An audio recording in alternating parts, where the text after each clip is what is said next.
रूसी सैनिक मोर्चे से भाग रहे हैं क्योंकि पुतिन उन्हें वे हथियार और समर्थन देने में असमर्थ या अनिच्छुक थे जिनकी उन्हें पिछले 48 घंटों में मिली बढ़त को मजबूत करने के लिए जरूरत थी।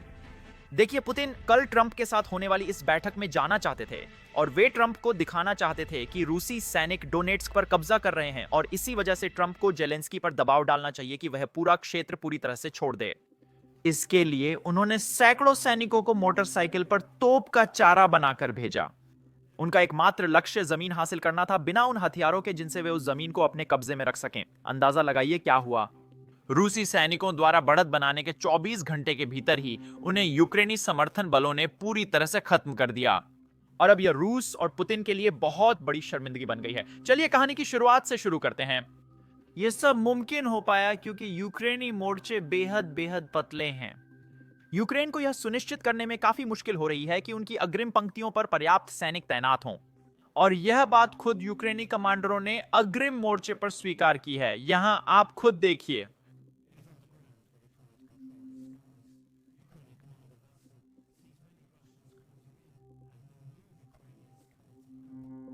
इस हवाई हमले में एक यूक्रेनी ड्रोन टीम ने निशाना साधा। हमारे पास सैनिकों की बहुत बड़ी और गंभीर कमी है। असल में लगभग कोई नया सैनिक नहीं आ रहा है। हमारी सेना में बहुत बड़ी कमी है। हमारे पास बहुत सारे लोग हैं लेकिन कोई भी लड़ना नहीं चाहता। उनकी स्क्रीन पर एक अकेला रूसी सैनिक ड्रोन के ग्रेनेड से घायल होता है, लेकिन बच जाता है और अगले की ओर गोली चलाता है। अपना हेलमेट फेंकता है जब वह उड़ता हुआ अंदर आता है। वह फिर से बच जाता है, लेकिन एक और आता है और उससे कुछ इंच दूर चूक जाता है। वह अपनी आर्मर उतारता है और एक फावड़ा लहराता है। अकेला, लगातार, दोनों पक्षों के लिए पीड़ादायक। अब सब उठ चुके हैं, सब इस युद्ध से उठ चुके हैं। वैसे ही मुझे विश्वास है कि दूसरी देश भी हमारी मदद के लिए उठ चुके हैं। इस युद्ध को अब खत्म करना चाहिए। यही मेरा सबसे अच्छा फैसला होगा। मॉस्को भी यही चाहता है, बस इसका अंत और भी भयानक है। अब रूस इस कमी का फायदा प्रोक्रास्ट दिशा में उठाने में सक्षम था और उन्होंने एक बड़ा हमला किया। लेकिन इससे पहले कि हम इस हमले के विवरण में जाएं, बस एक सामान्य याद दिला दूं कि यूक्रेन से जुड़ी बहुत सी खबरों को रूसी बॉट्स द्वारा काफी नीचे वोट किया जाता है क्योंकि वे नहीं चाहते कि जनता को पता चले कि रूसी सेना मोर्चे पर कैसे असफल हो रही है।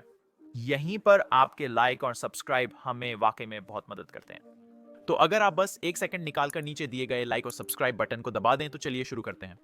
तो हमें यह रिपोर्ट लगभग 48 घंटे पहले मिली थी। रूसी सफलता की पुष्टि हो चुकी है। यूक्रेनी की नई डोनबास लाइन को सबसे कमजोर बिंदु पर दरकिनार कर दिया गया है। रूसी हमला प्लाटून यूक्रेनी लाइनों के पीछे तेजी से बढ़ रहे हैं।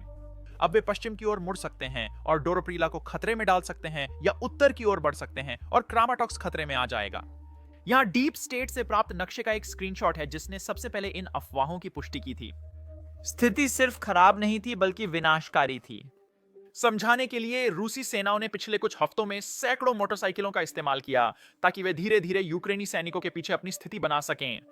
वे लाइनों के पीछे बहुत तेजी से आगे बढ़ते हैं, अपनी स्थिति स्थापित करते हैं और फिर मदद के आने का इंतजार करते हैं। तो बहुत तेज और बहुत बर्फी है।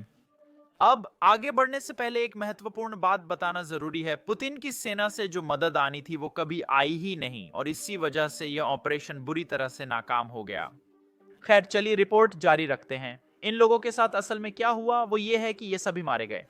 हजारों, अगर दसियों हजार नहीं तो इनमें से मारे जा चुके हैं, और वो भी मुख्य रूप से ड्रोन के जरिए।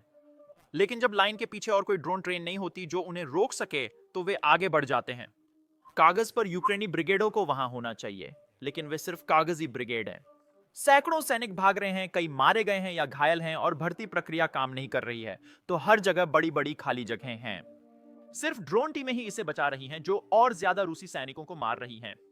यह चौथी या पांचवीं छोटी सफलता है जब से स्थिति युद्ध शुरू हुआ है। अब तक यह सबसे बड़ी सफलताओं में से एक है जिसमें सिर्फ एक हफ्ते में लगभग 20 किलोमीटर या 13 मील क्षेत्र हासिल किया गया है। अब यह निश्चित रूप से बहुत चिंता की बात थी, लेकिन रूस के लिए असल में इन सफलताओं को मजबूत कर पाना और जो वास्तव में हुआ उसमें बड़ा अंतर था। यह असल में एक छापेमारी जैसी थी, न कि कोई असली सफलता, क्योंकि असली सफलता के लिए टैंकों, पैदल सेना के लड़ाकू वाहनों की मारक क्षमता, रेडियो संचार और खाने पीने, ईंधन और गोला बारूद ले जाने के लिए ट्रकों की जरूरत होती है। उन्हें मदद की जरूरत थी और दुर्भाग्य से इन रूसी सैनिकों के लिए वह मदद कभी आई ही नहीं। लेकिन जो आया वो थे यूक्रेनी ड्रोन टीम्स, और यह इन मोटरसाइकिल पर सवार रूसी सैनिकों के लिए बिल्कुल भी अच्छी खबर नहीं थी।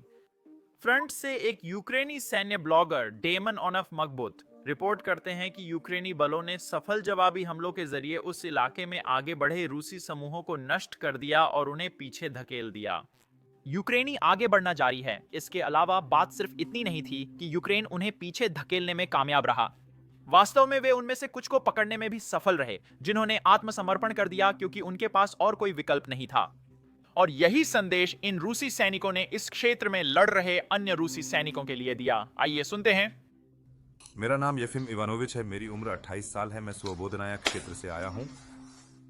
मेरा नाम एलेक्सी सर्गेयेविच पेट्रोव है। मैं 28 साल का हूं और ब्रायन शहर से हूं। मैं रूसी संघ की सशस्त्र सेनाओं की 132वीं मोटराइज्ड राइफल ब्रिगेड में सेवा करता हूं। मुझे सितंबर 2024 में मोबिलाइज किया गया था और डोनेट्स्क क्षेत्र में मोर्चे पर भेजा गया था। सबटाइटल्स बनाए डीमा टोरजुक ने। मुझे पोक्रोव्स्क दिशा में पोजीशनों पर हमले के दौरान यूक्रेनी सैनिकों ने पकड़ लिया था। मेरे साथ जेनेवा कन्वेंशनों के अनुसार अच्छा व्यवहार किया जा रहा है। उन्होंने मुझे चिकित्सा सहायता और खाना दिया। मैं अपने साथियों से अपील करता हूं कि वे अपने हथियार डाल दें और अपनी जान बचाने के लिए आत्मसमर्पण करें।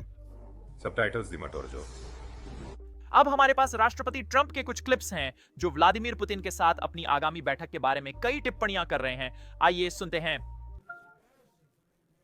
आप जानते हैं मैं पुतिन से मिलने जा रहा हूं। मैं शुक्रवार को रूस जा रहा हूं। मुझे यहाँ खड़े होकर ये कहना अच्छा नहीं लगता कि ये कभी खूबसूरत राजधानी कितनी असुरक्षित, गंदी और घिनौनी हो गई है। यह बिल्कुल सच नहीं है। बैठक अलास्का में हो रही है जो कभी रूस का हिस्सा था। और एक और दिलचस्प बात यह है कि रूस वाले अब भी इस बात पर गर्व करते हैं कि अलास्का कभी रूस का हिस्सा था। वहाँ आज भी रूसी विरासत की झलक मिलती है। जब रूसी जहाज़ ने अलास्का को बेचा था तो आप लोग जानते हैं कि बिक्री का अनुबंध असल में रूसी भाषा में नहीं था। वो अनुबंध जाहिर है संयुक्त राज्य अमेरिका के लिए अंग्रेजी में था, लेकिन रूसी पक्ष के पास अनुबंध फ्रेंच में था क्योंकि जब रूस की भाषा को अभिजात्य भाषा नहीं मानते थे, वो रूसी भाषा को किसान भाषा मानते थे, इसलिए उनके पास रूसी अनुबंध फ्रेंच में था। यह बहुत दिलचस्प है उन सभी रूसियों के लिए जो अलास्का के बारे में बहुत शेखी बघाड़ते हैं। लेकिन बैठक अलास्का में शुक्रवार 15 अगस्त को हो रही है, तो हम लाइव होंगे, हम इसका अनुसरण करेंगे। लेकिन यहाँ बस ट्रंप को सही किया जा रहा है। यह एक गलती थी क्योंकि शुरू में बहुत से लोगों ने सोचा, क्योंकि ट्रंप ने यह टिप्पणी 2 बार की थी जहां उन्होंने कहा था मैं पुतिन से मिलने रूस जा रहा हूं, और हर कोई ऐसा था। शायद बैठक की जगह बदल गई जो कि चौंकाने वाला होता। जैसे अमेरिकी राष्ट्रपति को ऐसे देश में नहीं जाना चाहिए जो इस समय किसी और संप्रभु देश पर हमला कर रहा है। सही है, खासकर जब वह देश अमेरिका का सहयोगी हो। तो हर कोई हैरान था, लेकिन बाद में हमें पता चला कि ये बस एक गलती थी। उनका मतलब था कि वो अलास्का जा रहे हैं। मुझे नहीं पता उन्होंने रूस क्यों कहा। बहुत बेवकूफ़ी भरी गलती थी। और ये हैरान करने वाली बात है कि एक अमेरिकी राष्ट्रपति ने ऐसी गलती की। अमेरिकियों का उस सरकार से कोई लेना देना नहीं था जो अपने लोगों पर अत्याचार करती है, असहमति की आवाज़ को दबाती है, विजय के लिए युद्ध छेड़ती है और उसी आज़ादी से डरती है जो अमेरिका की पहचान है। स्पष्ट है, पुतिन का संयुक्त राज्य अमेरिका से कोई लेना देना नहीं है या अलास्का का रूस से कोई संबंध नहीं है। लेकिन चलिए अब उन और टिप्पणियों की ओर बढ़ते हैं जो ट्रंप ने इस प्रेस कॉन्फ्रेंस में की थी। तो मैं व्लादिमीर पुतिन से बात करने जा रहा हूँ और मैं उनसे कहूँगा कि आपको यह युद्ध खत्म करना होगा, आपको इसे खत्म करना ही होगा। और वह मुझसे उलझने वाला नहीं था। यह युद्ध कभी हुआ ही नहीं होता। आप जानते हैं हमने एक बार इस बारे में चर्चा की थी और फिर कभी वह चर्चा नहीं हुई। क्या यह कभी होता? किसी ने पूछा अमेरिका द्वारा रूस पर 50% टैरिफ लगाने के बारे में आपकी क्या राय है? मुझे लगता है यह एक अच्छा विचार था। मुझे लगता है कि हमें अपनी सभी धमकियों को पूरा करना चाहिए था जो हमने दी थी। हमें चीन, तुर्की और ब्राजील पर और ज्यादा टैरिफ लगाना चाहिए था, उन सभी पर जो रूसी तेल खरीद रहे हैं। क्योंकि इस तरह जब हम इस बातचीत में जाते तो हमारे पास कुछ दबाव होता। मुझे लगता है कि अभी हम इस बातचीत में जा रहे हैं और यूक्रेन के पास अब उतनी ताकत नहीं है जितनी कुछ महीने पहले थी। ये ऐसा है जैसे हमने धमकी दी लेकिन उस धमकी पर अमल नहीं किया। तो ये सच में ऐसा नहीं लगता कि ये कोई ऐसी बातचीत है जिसमें हम ताकत की स्थिति से आ रहे हैं। ठीक है, अगला क्लिप वो बताते हैं कि जब पुतिन ने अपनी 3 दिन की विशेष सैन्य कार्रवाई शुरू की तो आक्रमण के पहले कुछ घंटे कैसे बीते। ट्रंप असल में सारा दोष रूस पर डालते हैं कि उन्होंने बस गलत रणनीति चुनी और यूक्रेन और जेलेंस्की को कोई श्रेय नहीं देते जिन्होंने पूरे समय वहीं रहने का फैसला किया।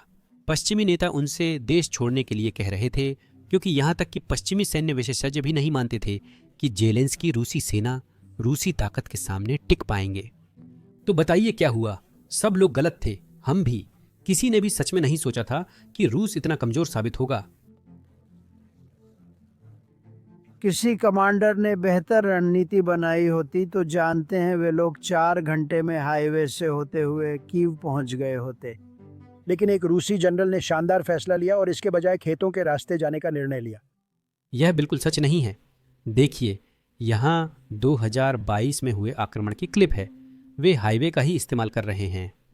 वे इसका इस्तेमाल कर रहे थे। वे कीव पहुंचने की कोशिश कर रहे थे। यूक्रेनी सैनिकों ने उन्हें वहीं रोक दिया। यह रूसी अक्षमता भी थी, लेकिन यह तो रूस की सोवियत सैन्य शैली की व्यवस्था में पहले से ही शामिल है। लेकिन यूक्रेनियों ने बहुत अच्छा काम किया यह सुनिश्चित करने में कि रूस को वह न मिले जो वह चाहता है। नित्रो याउदारफू। नित्रो यह उदार है। मैं तुम्हें सुन रहा हूँ। यह नित्रो है। 6ठा रेजिमेंट लगभग नष्ट हो चुका है। क्या? मैं अभी 6ठे रेजिमेंट की रिपोर्ट नहीं दे सकता। इकट्ठा होने के दौरान बहुत नुकसान हुआ है। वे मेरा इंतजार कर रहे थे। वैसे मुझे बिल्कुल समझ नहीं आ रहा कि वह क्या कह रहा है। उम्मीद है यह कुछ ऐसा नहीं है जिससे यूट्यूब पर चैनल बंद हो जाए। लेकिन राष्ट्रपति ट्रंप ने एक और सवाल किया था, हंगरी के राष्ट्रपति विक्टर ओरबान के बारे में, जो इस पूरे समय बहुत बहुत ज्यादा रूस समर्थक रहे हैं। वो कहते हैं, अरे यूक्रेन को बस हार मान लेनी चाहिए। यूक्रेन यूरोप को युद्ध में क्यों घसीट रहा है? असलियत में मुझे यकीन है आप लोग याद रखेंगे, ये यूक्रेन नहीं था जिसने ये युद्ध शुरू किया। यूक्रेन अपनी जिंदगी के लिए लड़ रहा है। ये पुतिन थे जिन्होंने ये हमला शुरू किया था। ये यूक्रेनियों की पसंद नहीं थी कि वो इस युद्ध में शामिल हों या नहीं, ये पुतिन की पसंद थी। और बहुत से लोग इस बात को भूल रहे हैं, जिनमें राष्ट्रपति ट्रंप भी शामिल हैं, जो शायद विक्टर ऑर्बन की बात सुन रहे हैं। मैंने एक सवाल एक बहुत समझदार आदमी से पूछा, जिसे कुछ लोग पसंद करते हैं और कुछ लोग पसंद नहीं करते। विक्टर ऑर्बन सही है, हंगरी से, हंगरी के प्रमुख, और वो उसी इलाके में हैं और दोनों देशों को बहुत अच्छी तरह जानते हैं। मैंने कहा ये बाइडेन से पहले की बात है। उन्होंने हमें इससे बाहर निकालने के लिए कुछ नहीं किया। वो हमें इससे बाहर निकाल सकते थे, ये कभी नहीं होता। मैंने कहा तो क्या रूस को हराया जा सकता है? यूक्रेन? उसने मेरी तरफ ऐसे देखा जैसे क्या बेवकूफ़ी भरा सवाल है। उसने कहा रूस एक विशाल देश है और वे अपने देश को और अपनी जिंदगी को जंगों के जरिए जीतते हैं। वे जंग लड़ते हैं, यही वे करते हैं। उसने कहा चीन आपको व्यापार से हराता है, रूस आपको जंग से हराता है। ये बहुत दिलचस्प बात थी। फिर से मैं बिल्कुल भी सहमत नहीं हूं, क्योंकि कोई भी रूस पर हमला नहीं कर रहा है। रूस ने ही इस हमले की शुरुआत की थी और वे इसे बस रोक सकते हैं। वे वापस जा सकते हैं। यह बहुत अलग है, क्योंकि रूस को यह दिखावा करना पसंद है कि उन्होंने नेपोलियन को रोक दिया, उन्होंने हिटलर को रोक दिया। इन दोनों ही मामलों में रूस पर हमला हुआ था और वे अपनी रक्षा कर रहे थे। बचाव करना काफी आसान होता है। बेशक रूस ने इसकी बहुत बड़ी कीमत चुकाई थी। मैं रूस की भूमिका को कम नहीं आंकूंगा जो उन्होंने हिटलर को रोकने में निभाई थी।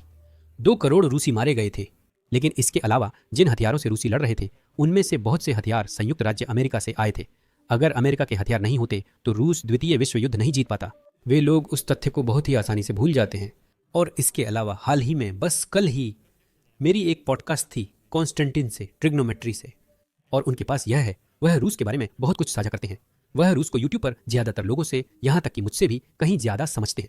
और वह बताते हैं कि रूस में आप यह बात नहीं कर सकते कि द्वितीय विश्व युद्ध 1939 से 1941 तक कैसे चला, क्योंकि वे यह नहीं चाहते कि लोग जानें कि स्टालिन ने असल में हिटलर के साथ साझेदारी की थी।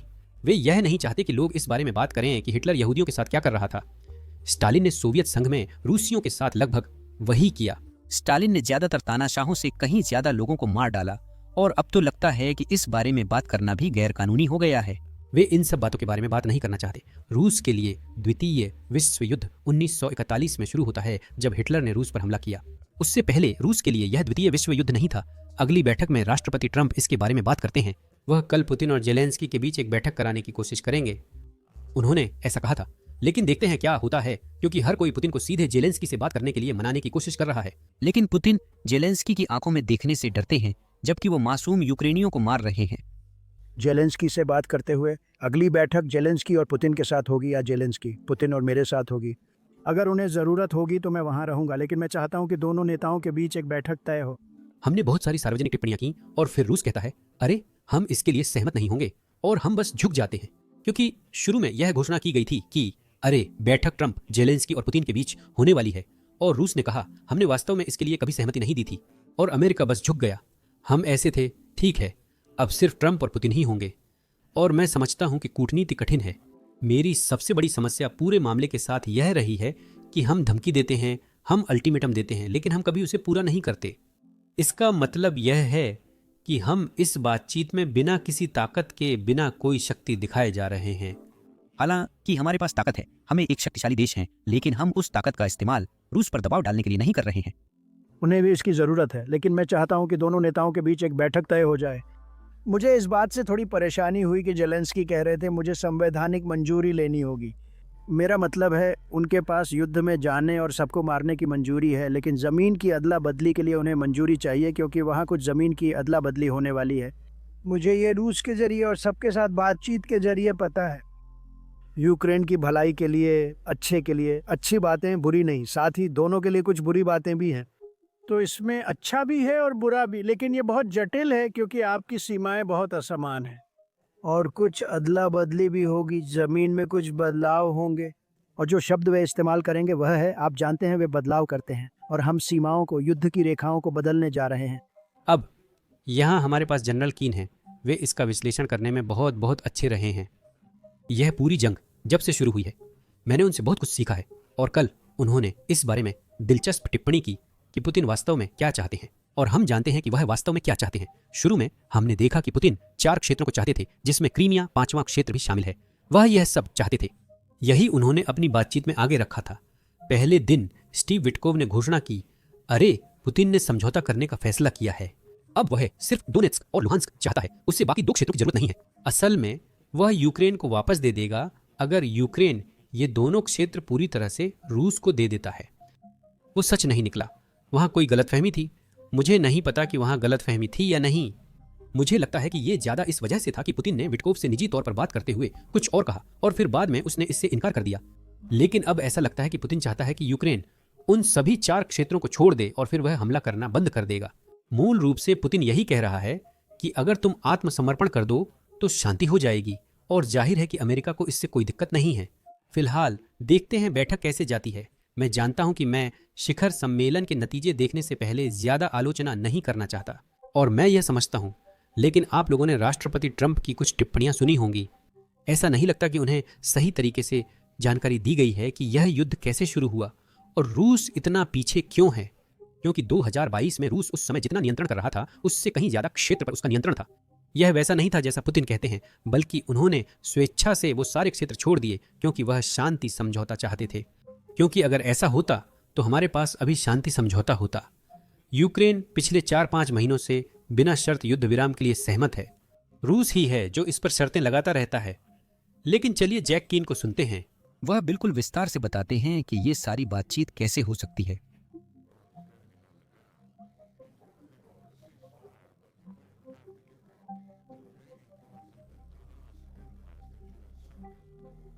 और ब्लूएंस का जो बाकी हिस्सा है वो सिर्फ 2% ही है। लेकिन जब आप डोनेट्स्क ओब्लास्ट को देखते हैं, उसके अंदर उस हिस्से में जिसे पुतिन चाहते हैं, वहीं पर तथाकथित फोर्टिफाइड बेल्ट है। 5 यूक्रेनी शहर जो हाईवे 20 पर 50 मील के रास्ते में पूरी तरह से किलेबंद हैं, जिन्हें पुतिन 2014 से लेकर पिछले 2 सालों तक भी नहीं ले सके हैं। वो इसे क्यों चाहते हैं?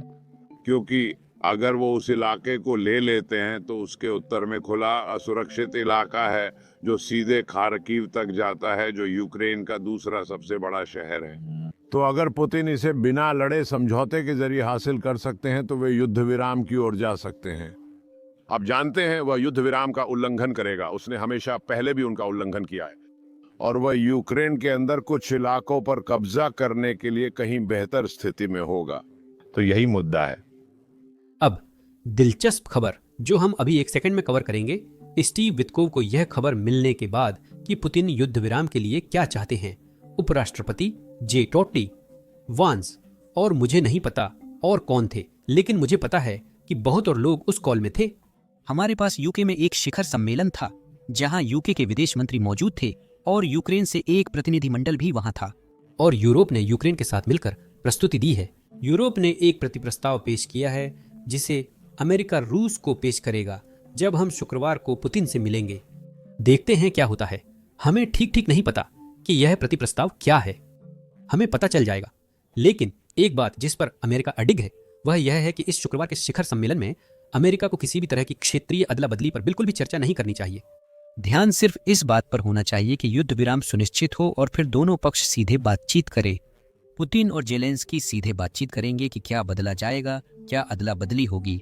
यही वह बात है जिसे यूरोप आगे बढ़ा रहा है कि पहले युद्ध विराम हो जाए और फिर दोनों पक्ष बातचीत करें जब वे एक दूसरे पर गोलीबारी नहीं कर रहे हों। अब सिर्फ सैन्य दृष्टिकोण से देखें तो यह मैंने चकफर से सीखा है, और बेशक जनरल बेन हॉजेस से भी, जो अक्सर चैनल पर आते हैं। रूस युद्ध विराम क्यों नहीं चाहता? इसका कारण है कि रूस इसे जिस नजरिए से देखता है, अगर लड़ाई नहीं हो रही है तो इससे यूक्रेन को अपनी रक्षा पंक्तियां मजबूत करने के लिए और समय मिल जाता है। इसका मतलब है कि रूस के लिए आगे बढ़ना और मुश्किल हो जाता है और युद्ध विराम का फायदा यूक्रेन को ही मिलता है। तो रूस तब बातचीत करना चाहता है जब लड़ाई चल रही हो, यूक्रेन तब बातचीत करना चाहता है जब लड़ाई रुक गई हो। तो ये दोनों पक्षों का सिर्फ सैन्य दृष्टिकोण है। लेकिन चलिए जैक कीन के और क्लिप्स के साथ आगे बढ़ते हैं। सुनिए, मैंने पिछले हफ्ते पता लगाया, मुझे ये नहीं पता था, लेकिन यूक्रेनी संविधान में राष्ट्रपति जेलेंस्की बिना राडा यानी उनकी विधायिका की मंजूरी के जमीन नहीं छोड़ सकते बिल, और फिर उन्हें आगे बढ़ने के लिए जनता से एक राष्ट्रीय जनमत संग्रह भी कराना होगा।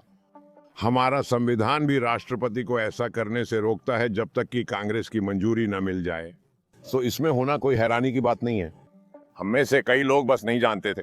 ठीक है, ये विस्तार से है। हाँ, ये बहुत दिलचस्प है। धन्यवाद। अब ये वही मीटिंग है जिसके बारे में मैं बात कर रहा था, जे.डी. वेंस के साथ, जो यूके में थी। उन्होंने विदेश मंत्री से मुलाकात की। वहां यूक्रेन से भी एक प्रतिनिधिमंडल था और उन्होंने एक प्रतिप्रस्ताव पर चर्चा की जिसे अमेरिका शुक्रवार को रूस के सामने पेश करने वाला है। एक बात जो दिलचस्प होगी वह यह है कि रूस ने पहले ही बहुत से लोगों को भेज दिया है जो पुतिन के आने पर रूसी झंडा लहराकर उनका समर्थन करेंगे। तो चलिए देखते हैं कि हमारे पास यूक्रेन के मुकाबले रूस के लिए कितने झंडे हैं। यह एक दिलचस्प दिन होने वाला है। मैं सोच रहा हूं कि हम 12 घंटे या शायद एक लंबी स्ट्रीम करेंगे और यूक्रेन के लिए एक फंड रेजर रखेंगे। हाँ बिल्कुल ठीक है, लेकिन पहले एक और बात। मेरा मतलब है, शनिवार को यूके में एक महत्वपूर्ण बैठक हुई थी।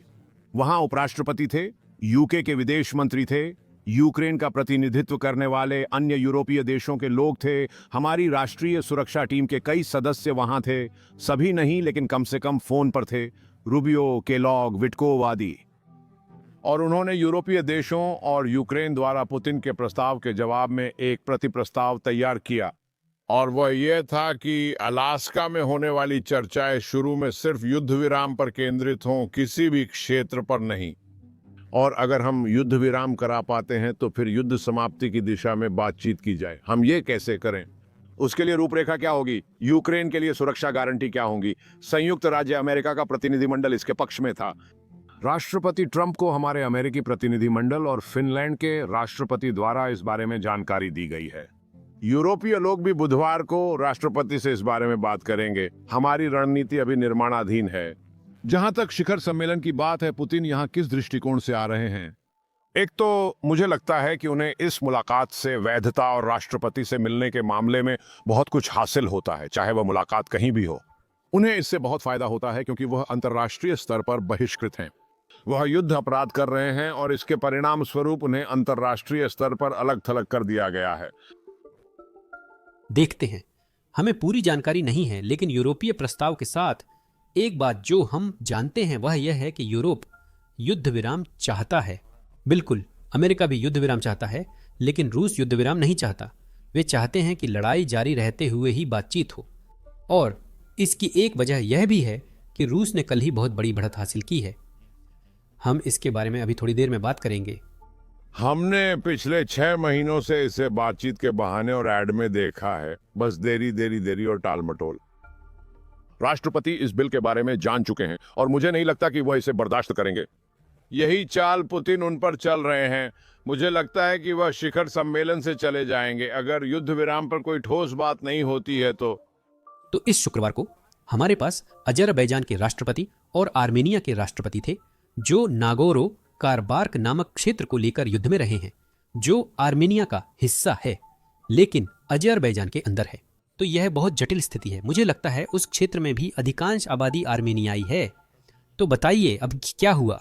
उन्होंने अभी अभी एक शांति समझौते पर हस्ताक्षर किए हैं, जिसकी मध्यस्थता राष्ट्रपति ट्रंप ने की थी। इसकी मध्यस्थता संयुक्त राज्य अमेरिका ने की थी, और उस शांति समझौते के हिस्से के रूप में वहां एक आर्थिक गलियारा बनाया जाएगा, जो अगर मुझे सही याद है तो कैस्पियन सागर तक जाएगा।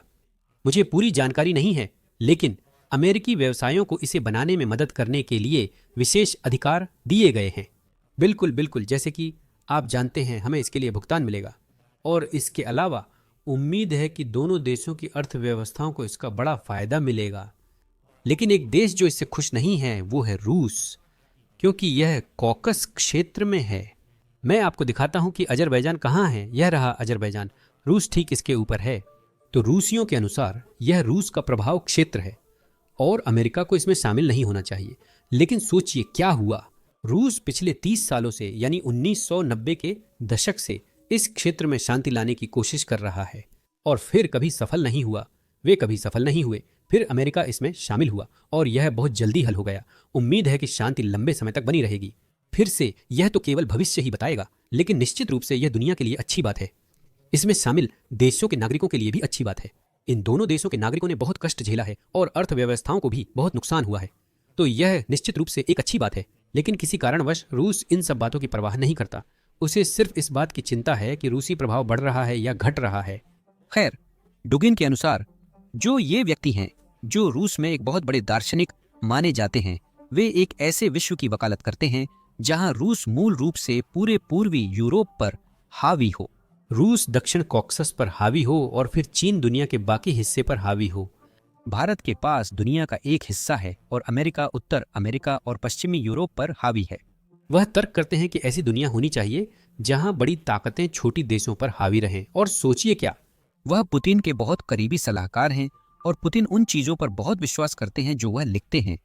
उनके अनुसार अजरबैजान और आर्मेनिया के बीच शांति समझौता दक्षिण कॉकस में रूस की हार है। वॉशिंगटन में इस समझौते पर हस्ताक्षर होना इस बात का संकेत है कि हम कितने महत्वहीन हैं। यहाँ तक कि हम पोस्ट सोवियत क्षेत्र में भी कुछ नियंत्रित नहीं करते। ऐसी स्थिति में हमें ऊंचे स्तर पर कौन गंभीरता से लेगा? यह दर्द, यह अपमान हम में से हर एक के लिए, हर रूसी के लिए एक तमाचे की तरह महसूस किया जाना चाहिए। उनके अनुसार अजरबैजान में शांति समझौता रूस के लिए एक अपमान था। हम हार गए। हमने आर्मेनिया और अजरबैजान के साथ काम करने की जिम्मेदारी पूरी तरह गलत लोगों को सौंपकर गलती की। इसे समझाने का और कोई तरीका नहीं है। लेकिन अगर हम इसे असफलता के रूप में नहीं देखते और अगर हम इस दर्द को महसूस नहीं करते, तो हम इंसान रहना बंद कर देंगे और एक संप्रभु राज्य सभ्यता भी नहीं रहेंगे। अब हमारे पास रूसी सांसद हैं और ये सभी मूल रूप से अजरबैजान के खिलाफ हो रहे हैं, और उद्धृत करते हुए वे उस शांति समझौते को लेकर युद्ध की धमकी दे रहे हैं जिस पर अजरबैजान ने आर्मेनिया के साथ हस्ताक्षर किए थे। वे सिर्फ इसलिए युद्ध की धमकी दे रहे हैं क्योंकि अब अमेरिकी कंपनियों को अजरबैजान और इस आर्थिक गलियारे में निर्माण करने का मौका मिल रहा है, जो कि पागलपन है। असल में उसके खिलाफ कोई बड़ी समझदारी नहीं है। रूस जैसे बड़े पड़ोसी के साथ संबंध खराब करना बिल्कुल भी समझदारी नहीं है। रूस में दुकानों पर अजरबैजानी उत्पादों की अनुपस्थिति से कुछ नहीं बदलेगा, लेकिन इसका अजरबैजान में बड़ा असर पड़ेगा, बहुत बड़ा असर पड़ेगा। और अगर यहाँ जो स्थानीय लोग कुछ अस्पष्ट कारोबारों में शामिल हैं, उन्हें मुश्किलों का सामना करना पड़ेगा, तो असर और भी बड़ा होगा। विशेष सैन्य अभियान शब्द लचीला है। रूसी संघ की पूरी सीमा पर यह लचीलापन है। यह पागलपन है, और वही बात रूसी प्रचार टीवी पर भी है। उन्हें अपने सारे तर्क सीधे क्रेमलिन से मिलते हैं और वे इस बात से बिल्कुल खुश नहीं हैं कि अजरबैजान अमेरिका के साथ सिर्फ दोस्ताना व्यवहार कर रहा है। और वे कहते हैं कि नाटो के ठिकाने कैस्पियन सागर तक आ सकते हैं, जो कि थोड़ा विडंबनापूर्ण है, क्योंकि जितना आप अपने पड़ोसी देश को धमकाएंगे उतना ही वे दूसरे गठबंधनों की तलाश करेंगे ताकि वे अपनी शांति सुनिश्चित कर सकें। असल में रूस की सीमा से लगे सभी देश देख रहे हैं कि रूस ने यूक्रेन के साथ क्या किया है, और उन्होंने एक बात सीखी है कि अगर वे नाटो का हिस्सा नहीं हैं तो अगला नंबर उनका भी हो सकता है। तो जितना ज्यादा वे इस तरह की चीजें करते हैं, इन देशों को नाटो में जाने से रोकने के बजाय वे असल में रूसी बयानबाजी की वजह से नाटो में शामिल होने के लिए मजबूर हो जाते हैं, और रूस के लिए उन्होंने अपनी इस बेवकूफ़ी भरी गलती को समझा ही नहीं। ये समझना जरूरी है कि साथ ही हमें यह समझना चाहिए कि दक्षिण काकेशस में जो कुछ हो रहा है वो एक बहुत गंभीर समस्या है, और कास्पिया भी जल्द ही खुद को ऐसी स्थिति में पा सकता है जहां नाटो के बेस वहां भी आ सकते हैं, और यह बहुत खतरनाक है। यह स्थिति बेहद खतरनाक है और भू राजनीतिक दृष्टिकोण से इसके परिणाम हो सकते हैं। अगर आप भू राजनीतिक स्थितियों पर विचार करें तो यह ऐसे परिणामों की ओर ले जा सकता है कि यह हमारे समय की आखिरी विशेष सैन्य कार्रवाई न हो। इसलिए सभी संभावित राजनयिक उपायों का उपयोग किया जाना चाहिए ताकि सभी संबंधित पक्षों को यह स्पष्ट किया जा सके कि रूस के हितों का सम्मान किया जाना आवश्यक है ताकि रूस के हित उसके प्रतिभागियों तक पहुंच सकें। ठीक है, अब हमारे पास एन एप्पलबाम हैं जो समझाती हैं कि पुतिन किस तरह की दुनिया की कल्पना करते हैं। पुतिन सिर्फ यूक्रेनी संसाधन नहीं चाहते, वह सिर्फ यूक्रेनी पूर्वी हिस्सा नहीं चाहते। यह एकमात्र चीज नहीं है जो वह चाहते हैं। वह यह सुनिश्चित करना चाहते हैं कि यूक्रेन एक संप्रभु राष्ट्र के रूप में अस्तित्व में न रहे। वह यह चाहता है कि उसे उनके घरेलू नीति, उनकी विदेश नीति, उनकी सेना, जो कुछ भी वह हासिल कर सके, पर प्रभाव रखने की ताकत मिले। और यही वह दुनिया है जिसकी वह कल्पना करता है, जहां रूस अपनी सीमा से लगे हर देश पर हावी रहता है। वह अपनी सेना को मजबूत कर रहा है, वह आप जते हैं, वह नए क्षेत्र बना रहा है जिन पर उसका नियंत्रण है। मेरा मतलब है रूसी जो प्रभाव अभियान चलाते हैं, उनकी ताकत, जिसमें वे सच में, आप जानते हैं, उन्होंने एक तरह के विचार की शुरुआत की थी, इंटरनेट का इस्तेमाल वैश्विक प्रभाव के लिए करना, ताकि अपने पड़ोसियों को नष्ट किया जा सके, कमजोर किया जा सके और बांटा जा सके। मुझे लगता है कि वह सोचते हैं कि उनका एक बड़ा रोल होगा, खासकर अगर वे यूक्रेन पर कब्जा कर लें और यूक्रेन के संसाधनों को ले लें। वो कभी कभी बोलते हैं, और मुझे लगता है ये थोड़ा अस्पष्ट है, लेकिन वो उस बहुध्रुवीय दुनिया के बारे में बात करते हैं जिसमें वो रहना चाहते हैं। बहुध्रुवीय या तो एक ऐसा शब्द है जिसका वास्तव में कोई मतलब नहीं है। मेरा मतलब है साफ तौर पर एक बहुध्रुवीय दुनिया जहां कई शक्तियां हों। जाहिर है हमारे पास वही है, लेकिन मुझे लगता है कि उनका मतलब कुछ और है। उनका मतलब है ऐसी दुनिया जिसमें ताकत ही सही को तय करती है और जिसमें मजबूत देश कमज़ोर देशों पर हमला कर सकते हैं और बड़े देश छोटे देशों पर हावी हो सकते हैं। और यही वह दुनिया है जिसमें वह रहना चाहते हैं, न कि वह जिसमें ये नियम संयुक्त राष्ट्र और अमेरिका हों और दूसरी चीज़ें उनके रास्ते में आती हैं। तो मुझे लगता है ये उनके लक्ष्य हैं। मेरा मतलब है व्यक्तिगत, आप जानती हैं, राजनीतिक, लेकिन साथ ही वैश्विक भी। जर्मन सैंक्टुला, जो इस आगामी शिखर सम्मेलन के बारे में बात करते हैं, वे खुश नहीं थे कि यूरोपीय लोगों को आमंत्रित नहीं किया गया। लेकिन आप जानती हैं, व्यक्तिगत रूप से बहुत से लोग शिकायत करते हैं कि ओह, हम यूक्रेन के बिना यूक्रेन के बारे में बात नहीं कर सकते। मैं उस खेमे में नहीं हूं। बिल्कुल, आप लोग, उम्मीद है कि आप लोग देख सकते हैं, हम यहाँ बहुत यूक्रेन समर्थक हैं, लेकिन फिर भी हम रूस के बिना रूस के बारे में बात करते हैं। मुझे लगता है कि मुद्दा ये होना चाहिए कि जब हम पुतिन से बात करें तो हमें यूक्रेन को बस यूं ही बेच नहीं देना चाहिए। अगर पुतिन वहां जेलेंस्की के साथ पहली मुलाकात नहीं करना चाहते तो इसमें कोई दिक्कत नहीं है। आखिरकार अगर हम एक राजनयिक और कूटनीतिक समाधान चाहते हैं तो हमें पुतिन से बात करनी ही होगी ताकि हम उनसे बात कर सकें। लेकिन उम्मीद है कि हालात वैसे नहीं होंगे जैसे दिख रहे हैं। उम्मीद है कि यूक्रेन के लिए हालात कहीं बेहतर होंगे, जितना कि राष्ट्रपति ट्रंप ने कल जो टिप्पणियां की थी उन्हें देखकर लगता है। लेकिन यहाँ हमारे पास नेटो के महासचिव मार्क ब्रोडे हैं, जो मेरी राय में वास्तव में एक बहुत अच्छे राजनेता रहे हैं। वह लगातार कड़ी मेहनत कर रहे हैं ताकि राष्ट्रपति ट्रंप यह समझ सकें कि पुतिन कितने खतरनाक हैं, पुतिन कितनी बार अपने वादे से पीछे हट चुके हैं और पुतिन ने कितनी बार उन संघर्ष विरामों को तोड़ा है जिन पर उन्होंने खुद सहमति दी थी। उम्मीद है कि वह राष्ट्रपति ट्रंप को एक बार और मना सकते हैं, क्योंकि मुझे लगता है कि आज, मुझे ठीक से नहीं पता कब, शायद बैठक अभी चल रही है। यूरोपीय नेता आज राष्ट्रपति ट्रंप से मिल रहे हैं और मुझे यकीन है कि नेटो के महासचिव भी वहां होंगे। और इस बैठक का मुख्य उद्देश्य बस यह है कि ट्रंप को यह समझाया जाए कि यूरोप को रूस के साथ कौन कौन सी समस्याएं हैं। ट्रंप को इस संघर्ष के पीछे का इतिहास और बाकी सब कुछ समझ में है, तो वह इस बैठक में पूरी जानकारी के साथ जा रहे हैं। लेकिन फिर भी यह बैठक चिंता का विषय होगी, क्योंकि आखिरकार पुतिन एक बहुत ही अनुभवी केजीबी एजेंट हैं। देखते हैं वहां क्या होता है। जब आप कानूनी मान्यता बनाम वास्तविक स्थिति की बात कर रही हैं, तो क्या आप कह रही हैं कि मूल रूप से दुनिया रूस को क्रीमिया, डोनबास, यूक्रेन के पूर्वी हिस्से पर कब्जा बनाए रखने की अनुमति देने की तैयारी कर रही है, लेकिन बस इससे कानूनी रूप से मान्यता नहीं देगी? नहीं, मैं जो कह रहा हूं वह यह है कि आखिरकार यह मुद्दा कि रूस इस समय वास्तव में यूक्रेन के एक हिस्से को नियंत्रित कर रहा है, चर्चा में होना चाहिए। उसके बाद आगे होने वाली किसी भी चर्चा में यूक्रेन के लोग ही तय करेंगे कि वे किस बात के लिए तैयार हैं। क्योंकि ये ऐसा लगता है जैसे आप कह रही हैं कि उन्हें अपनी सेना वापस नहीं बुलानी होगी। जाहिर है उन्हें ऐसा करना होगा, लेकिन हकीकत में जैसा आपने कहा, इस समय वे यूक्रेन के एक हिस्से पर नियंत्रण कर रहे हैं। और जैसा कि यूक्रेनियों ने पहले कहा है, अगर युद्ध विराम पर चर्चा जल्द से जल्द होती है और उम्मीद है कि शांति समझौते पर भी बातचीत हो, तो इसे आगे कैसे बढ़ाया जाए, इस पर बहस होगी जो वर्तमान संपर्क रेखा से शुरू होगी। लेकिन यह जानना बेहद जरूरी है कि जब यूक्रेन के भविष्य के भू राजनीतिक हालात और उनकी संप्रभुता की बात आती है, तो उस पर कोई भी अतिक्रमण नहीं होगा। और यह हमेशा यूक्रेन ही तय करेगा कि वह शांति समझौते के मामले में क्या करना चाहता है या क्या नहीं करना चाहता। यहाँ हमारे पास जर्मन चांसलर हैं, जहाँ वह मूल रूप से कहते हैं, देखिए, अगर राष्ट्रपति ट्रंप पुतिन के साथ इस बैठक में यूक्रेनी क्षेत्र छोड़ देते हैं तो कोई भी इसे स्वीकार नहीं करेगा। यूक्रेन वहां मौजूद नहीं है। राष्ट्रपति ट्रंप के पास क्षेत्र छोड़ने की कोई शक्ति नहीं है। उनकी इसमें एक भूमिका है, वह यूक्रेन पर दबाव बना सकते हैं, लेकिन वह बस ऐसे ही क्षेत्र नहीं छोड़ सकते। पिछले कुछ दिनों में सभी राजनीतिक और प्रशासनिक स्तरों पर गहनतम विचार विमर्श हुए हैं। पिछले कुछ दिनों में सभी राजनीतिक और प्रशासनिक स्तरों पर गहन विचार विमर्श हुए हैं। आज मेरी राष्ट्रपति ट्रंप के साथ एक और फोन कॉल होगी। हम इस बैठक के लिए यूरोपीय स्तर पर अमेरिकी सरकार के साथ मिलकर गहन तैयारी कर रहे हैं। सबसे गहन राजनीतिक और प्रशासनिक विचार विमर्श। और हमें उम्मीद है कि यूक्रेन के राष्ट्रपति जेलेंस्की भी इस बैठक में शामिल होंगे। हम यह स्वीकार नहीं कर सकते कि यूरोप और यूक्रेन के नेता रूस और अमेरिका के बीच क्षेत्रीय मुद्दों पर फैसला करेंगे। मुझे लगता है कि अमेरिकी सरकार भी यही देख रही है, इसी वजह से वहां इतने कड़े वोट होते हैं। सबसे गहन विचार विमर्श में।